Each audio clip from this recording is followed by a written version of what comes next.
It's a reunion for the Homebrew Computer Club. Live from the Tech TV studios in San Francisco, it's the ScreenSavers.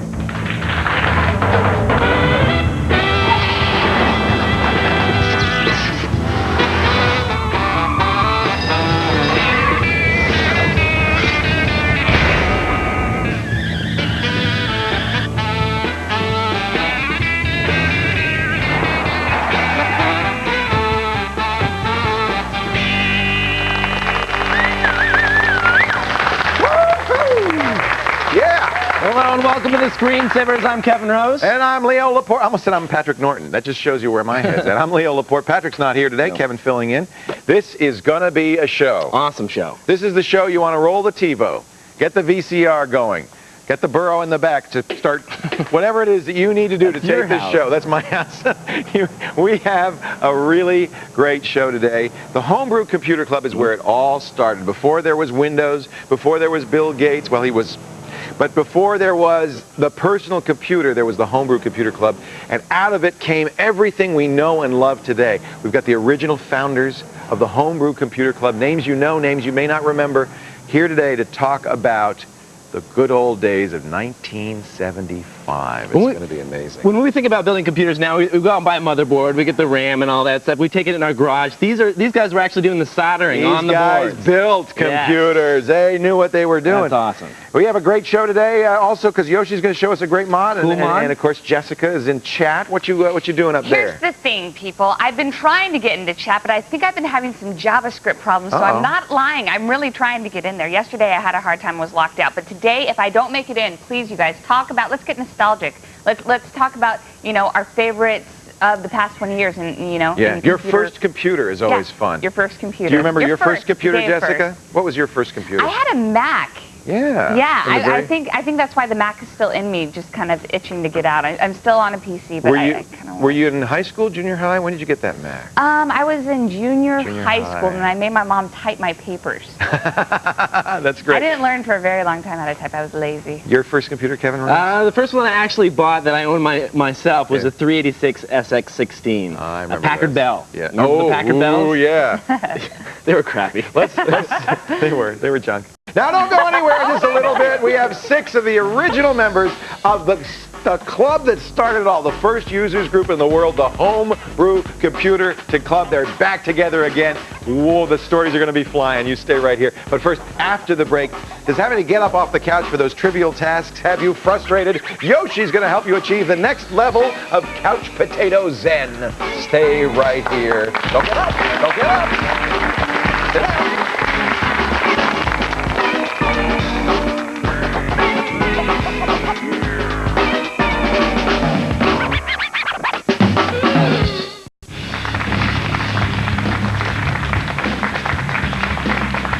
Welcome back. Here on TSS, we've modded just about everything we've come across. But now, laziness has set in. Yoshi is here to instruct us on the true way of the couch potato. Laziness, or I say true use of the technology, because, I mean, why get up if you don't have to? I mean, you got modded Xbox, yes, right? Yes, I have all my games on the hard drive backed up. You don't have to touch the CDs. You can put this in the closet and never have to even look at the darn thing. No, you don't have to load anything. So what I did is I was sitting there and, poking at it. Thing with the stick because I didn't want to get up, and I decided... You're that lazy, you didn't want to get up and turn on the Xbox. Well, I might have had a few drinks, I'm not sure. But put them back. What I decided, I'm like, hey, you can get these little 12-volt, radio transceivers for doing garage door or something like that. Right. Why not put the transmitter in a wireless remote, a controller, and the receiver in the Xbox? So you have your wireless controller, you push a button, and the Xbox turns on. Yeah, well, let's see here. That's cool. If we can actually see the Xbox screen over the back of me here, this little guy right here is the button, and I'll turn it off. The Logitech logo is the button, is what you mean? And there it goes back on. So it's turned on all wirelessly, right there? All wirelessly. So how did you do this? It was real easy. I took the guts of the controller out. Okay. Let's pop. I have another one here to kind of give an example here. Now these are aftermarket controllers. They don't come with the Xbox. Wireless. No, these do not come with the Xbox. Okay. You got to buy these ones separately. But I don't like wires coming across my living room, so I have these anyway. Let's try to get this apart without breaking it here. So you open it up. So we open it up. What I discovered is it has 2 rumble motors. For the sake of laziness, I'll get rid of one of them. I can live with half the rumble. Okay. So I put my controller here. Because you needed some room to put the components inside. You needed some room to get the receivers in there, so I just yanked the motor out. Okay. Easy enough. And there's a little cradle in there. You had to grind that out. That took, a couple minutes. Still pretty simple. Okay. So now you said you put the control in there. You mean this little device right here, the little and then remote. I actually used the little buttons that are on there already. You can kind of see I have the wire here. Right. I just took the button off, put an extension wire on it, and ran it up here into the top of the box. If you see up here, that's that same button. Okay. I just use these little micro wires that you can get from a like hobby shop. I got these from they're meant for model trains actually. They're connecting all your stuff on your little model trains, and they come apart and back on together. All right, so you drilled a hole in the front here. I drilled the hole. I picked that was very careful because I didn't want it to look modified. So I found a little piece of white rod, plastic rod that was the same size as that little dot in the logo. Okay. Drilled the hole for that, and then once I had the hole for that, then I figured out where to locate the switch. Epoxied it in place, soldered it on, and it was really pretty easy, actually. Okay, so you close that up, and now you're done with the remote. Now we're done with the remote. What? Now we got to put the receiver in the Xbox. Okay. And pop this off here without breaking anything. Now we want to tell you, when you open up the Xbox like this, you're voiding your warranty. You're voiding your warranty, and it can be dangerous. Because right now there's actually live power. Don't do this. I'm not that smart sometimes. Especially after a few drinks.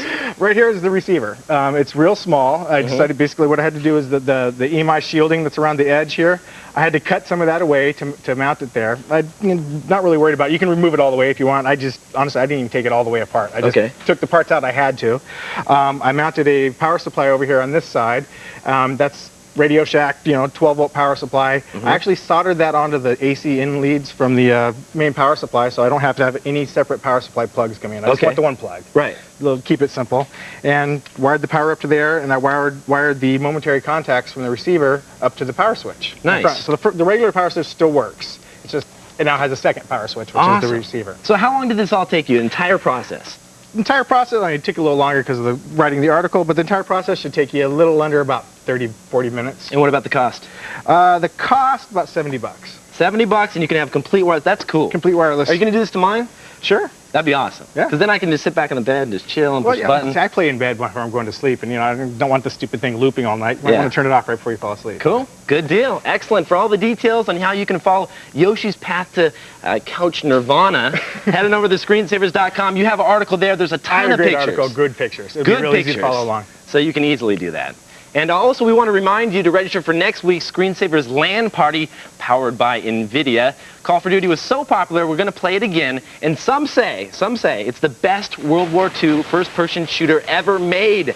Shoot up your friends as an American, German, Russian, or a Brit. Go to our website and click on Join Our LAN Party to register for the links to download the game. And we'll see you next Thursday for the ScreenSavers LAN Party.